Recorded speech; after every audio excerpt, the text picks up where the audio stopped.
예, 오늘 제목이 성경의 문자주의적 해석의 오류와 문자적 해석의 타당성인데, 그러면 문자주의적이란 말과 문자적이란 말에 어떻게 다른 것인가 하는 예를 한번 들어보겠습니다.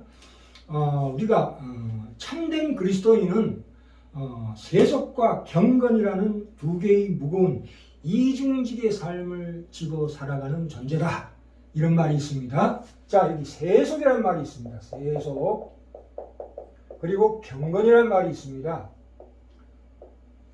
이 세속이라는 말은 뭐냐면, 우리는 비록 세상적으로 변질된 세상과 함께 세상과 더불어 세상 안에서 살지만 이것들을 비극이나 운명으로 생각하지 않고 그리스도처럼 이 세속적인 짐을 짊어지면서 동시에 경건의 무거운 짐도 함께 지는 이중직의 삶을 사는 것이다, 이렇게 결론 내릴 수 있습니다. 그렇죠?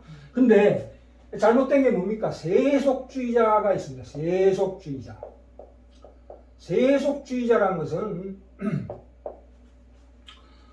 세상적으로 살면서 세상의 기쁨만을 누리는 자를 세속주의라고 부릅니다.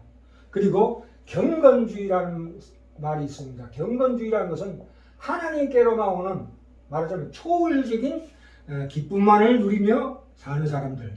그래서 산으로 가거나 수도원으로 가거나 금욕적인 생활을 하는 사람들을 바로 경건주의자라고 부릅니다. 근데 우리는 그 두 가지를 다 짐을 지는 자입니다. 그렇죠? 우리는 기쁨 가운데 슬픔을 누릴 줄도 알고 슬픔 가운데 기쁨을 누릴 줄도 아는 그 진정한 하나님의 영혼의 변화된 삶을 사는 자들입니다.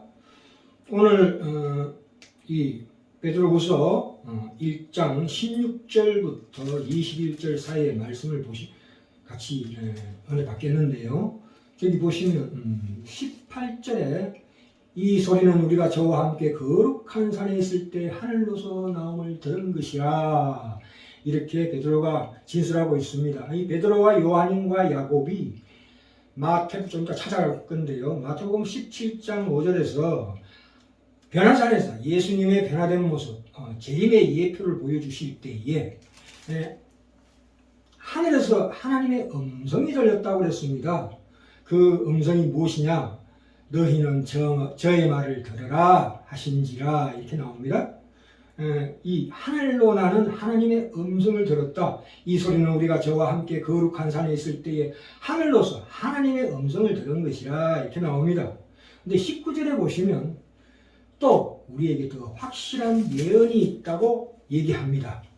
이 무슨 말씀이냐 하면, 우리에게 더 확실한 예언이 있다. 즉 변화산에서 그리스도께 대하여 전가하신 하나님의 음성으로 직접 들은 그 하나님의 음성보다도 말하자면 구약 예언이 더 확실하다는 믿음입니다. 이 말씀이 무슨 말씀이냐 하면, 이 당시에 초대교회 때는 아직 신약 성경이 완전히 저술되지 않았을 때입니다. 구전으로 구약 말씀을 전해들 때입니다. 신약 성경은 11세기 말에 예수님 돌아가시고 난 다음에 다 이루어졌거든요. 초대교회 신자들에게 분명히 말하는 것은 구약 예언이, 구약 말씀이 더 중요하다, 이렇게 말하고 있습니다. 왜 이 말을 해야 되냐면, 골로새서 2장 16절 19절에 정확하게 나와 있습니다. 16절, 그러므로 먹고 마시는 것과 절기나 월삭이나 안식일을 인하여 누구든지 너희를 변론치 못하게 하라 해놓고, 17절에 이것들은 장래일의 그림자이라 몸은 그리스도의 것이니라. 그래서 예수 그리스도 성육신 하신 그 말씀이 이제 신약에 펼쳐질 것인데, 그러니까 18절에 누구든지 일부러 겸손함과 천사 숭배로 인하여 내 상을 빼앗지 못하게 하라. 제가 그 본 것을 의지하여 그 육체의 마음을 쫓아 헛되이 과장하고, 이렇게 나옵니다. 그래서 19절에 머리를 붙들지 아니하는지라. 그러니까 지금 무슨 말씀이냐 하면, 우리가 비록 변화산에서 하나님의 음성을 들었지만 그 하나님의 뜻이 무엇이라고요? 하나님께서 분명히 말씀하셨습니다. 너희는 저의 말을 들으라. 그게 뭡니까? 말씀이죠. 기록화된 말씀이라 이 말입니다. 이것이 더 중요하다 이 말입니다. 우리가 보통 성경 해석을 할 때 세 가지가 있습니다. 문자주의적 해석이라는 게 있습니다. 이런 거지요. 힘 있는 오른손이다. 하나님의 힘 있는 오른손이라고 했을 때 이 문자주의적 해석의 오류는 무엇이냐 하면 하나님은 인간과 마찬가지로 오른손이 있으시고 왼손이 있다. 이렇게 문자주의적으로만 해석하는 것을 문자주의적 해석의 오류라고 봅니다. 그래서 우리는 문자적 해석을 합니다. 문자적 해석이라는 건 무엇이냐면 그 속에 담긴 뜻이 말하자면 하나님의 오른손, 힘 있는 오른손이라는 것은 하나님의 권능과 보호하심을 의미한다. 그렇게 해석하는 게 마땅합니다. 또 하나 있는데요. 알레고리적 해석이 있습니다. 성부 하나님의 오른손은 성자이고 왼손은 성령이니까 하나님은 그 두 손을 통해서 인간을 성숙으로 이끄시고 완성해 가신다 하는 알레고리적 해석이 있습니다. 거기까지는 타당하다고 봅니다. 그는 경륜적 삼위일체를 이렇게 우리가 알레고리적 해석으로 해석하는 것입니다. 알레고리라는 것은 쉽게 얘기해서 우리가 이솝우화에서 보는 것처럼 동물의 세계를 통해서 인간 세계에 대한 풍자와 교훈을 담고 있는 것처럼, 그러니까 하나님 또는 예수님을 그 인물과 그 행위에 대한 추상적 우리 개념을 나타내는 경우에 사용됩니다. 네. 자, 이제 말씀으로 한번 들어가 볼까요? 자, 베드로후서 1장 19절 볼까요? 우리에게 더 확실한 예언이 있다. 아까 말씀드렸다시피 구약의 실체이신 구약은 그림자예요. 그 설계도라고요. 예수 그리스도의 설계도인데 그 성육이 하신 예수 그리스도가 말씀하시고 펼치신 구원의 사역이 신약 성경이다 이 말입니다. 그 실체가 나타나신 그 말씀을 의미합니다. 그래서 여기 19절에 어두운 데 비치는 등불과 같은 이 날이세요. 그러니까 깊은 밤과 대비되는 밝은 낮을 복음의 광명으로 비유하는 것입니다. 그러니까 지금 해가 떠서 현세 벌써 임하고 있는 지금 현재 그 복음의 광명을 가리킵니다. 그리고 이 샛별이라는 것은 이 샛별이 너희 마음에 떠오르기까지 라는 말씀은 빛을 가져오는 자라는 뜻입니다. 그래서 너희가 이것을 주의하는 것이 가하니라 이렇게 말씀하고 계십니다. 자, 21절 볼까요? 예언은 언제든지 사람의 뜻으로 낸 것이 아니요 오직 성령의 감동하심을 입은 사람들이 하나님께 받아 말한 것임이니라 이렇게 말씀하고 계십니다. 여기에 오직 성령의 감동하심이란 말은 디모데후서 3장 16절에 하나님의 감동으로 이렇게 나옵니다. 디모데후서 3장 16절에 보시면 모든 성경은 하나님의 감동으로 된 것으로 교훈과 책망과 바르게 함과 의로 교육하기에 유익하니 그래서 우리를 온전케 하신답니다. 이 성경이 그 말씀하고 똑같습니다. 여기 성령의 감동하심, 하나님의 감동하심이라는 것은 헬라어로 데오프니스토스라고 부릅니다. 이 무슨 말씀이냐면 이 뜻이 하나님이 숨을 내쉰다. 하나님과 숨쉬다의 그 합성어예요. 그래서 성경은 하나님의 호흡이며 숨결이고 그러니까 성경의 원저자는 하나님이시다 이 말씀입니다. 여기 이 하나님의 감동, 하나님이 숨을 내쉰다는 이 하나님의 감동으로 오직 성령의 감동하심이라는 이 뜻은 창세기 2장 7절에도 나오죠. 하나님께서 흙으로 사람을 지으시고 생기를 그 콜에 불어넣으시니 사람이 생명이 된지라. 거기에서 그 생기를 의미한다고 우리가 이해하시면 됩니다. 자, 이 차지에서 중요한 것은 뭐냐면 기록된 말씀인 성경에는 그 어떤 연대적으로 서로 맞지 않는 부분이 있을 수 있습니다.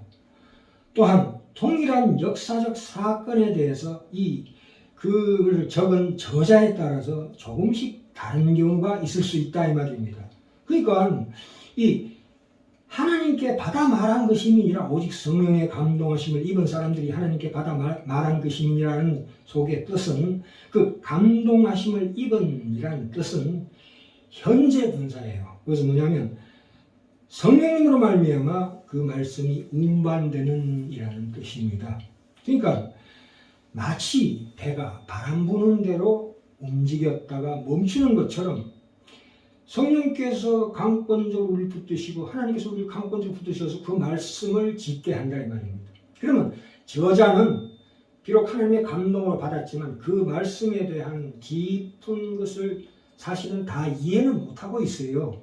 그래서 우리가 이해해야 합니다. 그리고 에레미야 같은 경우에도 거기 보시면 내가 하나님의 계시로 받은 이 말씀을 전하면 제가 옥에 갇힐 수도 있습니다. 그러니 어떻게 해야 합니까? 물었을 때 하나님께서 그래도 전해라 이렇게 말씀하고 있는 대목이 있습니다. 그렇죠?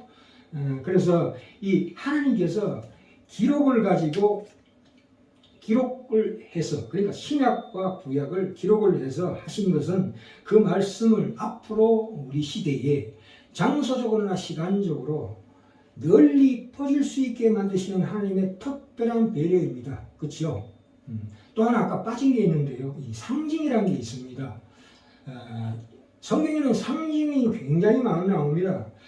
저전번 시간에 10편, 19편과 전도서 1장 10절에서 우리가 확인한 것처럼 이 밤하늘에 하나님께서 만드시 창조하신 이 밤하늘의 거룩하고 아름다운 광경을 바라볼 때에 거기에서 천국의 이미지를 떠올릴 수가 있습니다. 또한 그것을 만드신 하나님의 영광을 사모하는 마음을 주신 것이 바로 천국의 이미지입니다. 그것을 우리가 상징이라고 합니다. 천국이 상징으로 많이 나오죠. 그러나 상징은 이미지일 뿐입니다. 그건 기호입니다. 실체는 아닙니다. 우리가 우리의 끝없는 욕망과 갈망의 근원이신 천국이나 이 하나님을 사모하는 마음을 주시기 위해서 하나님께서 우리에게 욕망을 주시고 갈망을 주십니다. 그 욕망과 갈망이 어디로 가야 합니까? 천국으로 가야 하고 하나님께 가야 합니다. 그렇죠? 네. 우리 욕망의 근원인 하나님만 바라봐야 될 줄 믿습니다. 자, 이제 마태복음 17장으로 가봅시다. 이제 이 사람들이 변화산에서 무엇을 체험했는가 한번 볼까요? 마태복음 17장 1절에 보시면 이 마태가 엿새 후에 예수께서 베드로와 야고보와 그 형제 요한을 데리시고 따로 높은 산에 올라가셨더니 이것은 마가복음에도 나오고 누가복음 9장에도 나오고 있습니다. 여기에 마태복음은 엿새 후에라고 했습니다. 그리고 누가의 기록은 8일 후에라고 나옵니다. 그러니까 마태가 본 그 기록 연대와 정확하게 그 연대를 지금 기록하고 있지요. 그 일자와 명세까지 붙어 있습니다. 누가의 기록은 예수님께서 가이사랴 빌립보에서 이제 전도하기 위해서 떠나신 날과 이 변화산에 도착한 날을 함께 계산해서 8일이라고 부른 것이고, 마태는 그 중간 머문 날짜만 계산해서 6일이라고 했습니다. 이렇게 서로 다릅니다. 아까 서두에 말씀드렸죠? 서로가 보는 관점이 다르다. 그 사람의 영성에 따라 또 다르다. 이렇게 우리가 이해하시면 됩니다. 자, 이 변화산에 간 베드로와 야고보와 요한은 특별히 예수 그리스도의 12제자들입니다. 이 12제자라는 것은 12제자의 가장 중요한 역할이 무엇이냐 하면 목격자입니다. 목격자. 무엇을 목격했습니까? 목격자의 역할이 가장 중요합니다. 무엇을? 예수 그리스도께서 오시고 또 그 십자가에 달리시고 그 다음에 빈 무덤을 확인했고 그 다음에 부활을 봤습니다. 그리고 부활 후에 예수님과 함께 40일 동안 말씀을 나누었습니다. 그죠? 그리고 또 하나 중요한 것은 뭐냐면 성천을 봤습니다. 예수님께서 하늘로 올라가시는 모습을 정확하고 뚜렷하게 봤다 이 말씀입니다. 이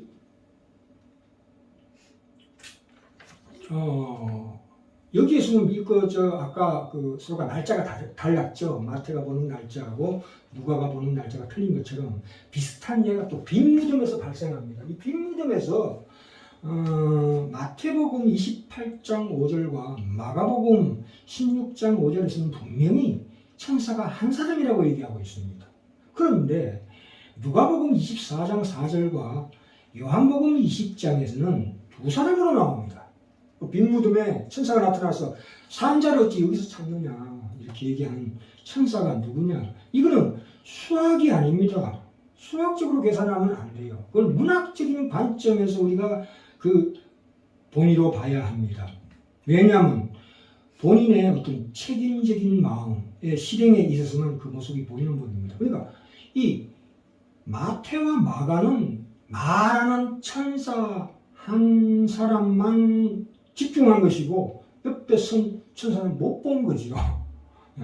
그런데 누가와 요한은 이 누가는 의사가 돼가지고 형사처럼 보는 이 이해해가지고 주변을 다 보는 사람인 것 같습니다. 그러니까 집중적으로 보는 대상만 보이는 법입니다. 이 마태나 마가는 그렇죠. 이런 것을 우리가 봤을 때 아니 이게 오류 아니냐? 오류 아닙니다. 각자의 개성과 그 당시 시대 상황과 또 그 사람이 가지고 있는 영성의 차이, 또 본인이 속한 공동체적인 상황이 그게 반영되어 있는 것입니다. 그렇죠. 그 다음에 이 성철의 문제에서도 다양합니다. 마가복음 16장 19절에는 마가가 굉장히 기뻐했습니다. 주 예수께서 말씀을 마치신 후에 하늘로 올리우사 하나님 우편에 앉으시니라 여기까지 봤습니다. 마가가. 그래서 저희가 큰 기쁨으로 예루살렘에 돌아가가 그에게 경배하고 큰 기쁨으로 예루살렘에 돌아가서 기도와 찬송과 전도에 힘쓰더라 이렇게 나오지요. 근데 누가는 예수께서 이렇게 말하고 24장에 예수께서 저희를 데리고 베다니 앞까지 나가사 손을 들어 저희에게 축복하시더니 축복하실 때 저희를 떠나 하늘로 올리우신지라 이렇게 말씀하고 있습니다. 근데 사도행전 1장에 가시면 더 정확하게 나와 있습니다. 제자들이 예수님이 성천하신 대목이 정확하게 나와 있습니다. 사도행전 1장 9절부터 11절까지 제가 읽겠습니다. 이 말씀을 너희가 권능을 받고 예루살렘과 온 유대와 사마리아 땅 끝까지 너희를 전파 내 증인이 되리라 하시고 난 다음에 19절에 이 말씀을 마치시고 저희 보는 데서 올리워 가시니 구름이 저를 가리워 보이지 않게 하더라. 10절에 올라가실 때에 제자들이 자세히 하늘을 쳐다보고 있는데 흰옷 입은 두 사람이 천사가 나타나서 저희 곁에 서서 가로되 갈릴리 사람들아 어찌하여 서서 하늘을 쳐다보느냐. 너희 가운데서 하늘로 올리신 그 예수는 하늘로 가심을 본 그대로 오시리라 하셨느니라 이렇게 말씀하고 계십니다. 그렇죠? 자, 이런 여러 가지 상황을 볼 때에 이런 그리고 여기 특별히 다시 마태복음 갑시다. 마태복음 17장에 보시면 여기 모세와 엘리야가 나옵니다. 물론 2절을 보시면 저희 앞에 17장 2절입니다. 마태복음 저희 앞에서 변형돼서 누가 예수님께서 지림의 이해 표현입니다. 예수님께서 영광 받으신 모습을 보여주시는 겁니다. 그 얼굴이 해같이 빛나며 옷이 빛과 같이 휘어졌더라. 그렇지, 여기도 비유가 나오지요. 해같이 빛났대요. 옷이 빛과 같이 휘어졌대요. 이것이 다 그런 비유적인 해석입니다. 3절에 때 모세와 엘리야. 모세라는 사람은 누굽니까? 그러니까 율법과 선지자라는 것은 구약을 의미합니다. 그러니까 모세는 그 율법으로 증거한 자들의 대표자입니다. 율법의 대표자지요. 또 엘리야는 예언으로 증거한 자들의 대표입니다. 그러니까 선지자들의 대표자다 이 말씀입니다. 그렇죠? 이 베드로가 여기서 이제 좀 실수를 하지요. 4절에. 그런데 중요한 것은 아까 우리가 베드로서 거기서 확인했던 것처럼 18절, 19절, 17절 1장 확인했던 것처럼 5절에 나와 있으면 그 말씀이 자, 마태복음 17장 5절에 그 호련히 빛난 구름이 저희를 덮으며 구름 속에서 소리가 나서 가로되 이제 하나님의 음성이 들리는 겁니다. 예. 이는 내 사랑하는 아들이요 내 기뻐하는 자니 너희는 저희 말을 들으라 하는지라. 저희 말을 들으라 무시라고요? 말씀이죠. 예? 성경 말씀을 주의해서 봐라. 거기에 내가 확실하게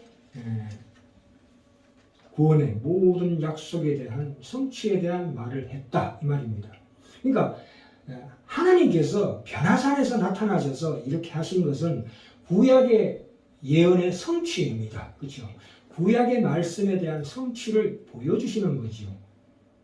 잠깐의 그 이미지, 상징을 보여주시는 거지 그 자체가 말씀은 아니다 이 말입니다. 하나님 말씀이 이제 신약 성경을 너희들이 적어서 그걸로 인해서 온 유대와 사마리아 땅 끝까지 전파하는데 그 말씀이 가장 중요한 나의 뜻이고 그것이 나의 지혜다, 권능이다 이렇게 말씀하시고 있는 이 결론은 이 뜻이 무엇이냐 하면 우리가 이 성경 말씀을 볼 때 그 성경 말씀을 지은 각 저자가 가진 인간으로서의 그 개성 그리고 역사적 상황 또 그들이 각자 가지고 있는 독특한 신학 어떤 영성 또한 그들이 처한 공동체적인 상황을 특별히 존중하시는 하나님 또는 성인격자이신 성령님의 역사가 고스란히 드러나 있다 이 말입니다. 자 여기 베드로서 1장 19절 다시 갑시다. 결론인데 또 우리에게 더 확실한 예언이 있어 어두운 데에 비치는 등불과 같으니 날이 새어 샛별이 너희 마음에 떠오르기까지 너희가 이것을 주의하는 것이 가하니라 이렇게 말씀하고 계십니다. 그렇죠? 이 말씀이 무슨 말씀이냐 하면 다시 한번 그 변화산에서 하나님이 나타나셔서 그 음성이 들렸다는 것은 얼마나 경천동지할 기적임에도 불구하고 이 말씀이 무슨 말씀이냐 하면 그보다 더 중요한 것은 기록되어진 성경 말씀이다 이 말입니다. 그렇죠? 그래서 하나님의 뜻이 바로 거기에 있다. 책에 기록하고 해서 내가 너에게 전하는 말씀이 더 중요하다.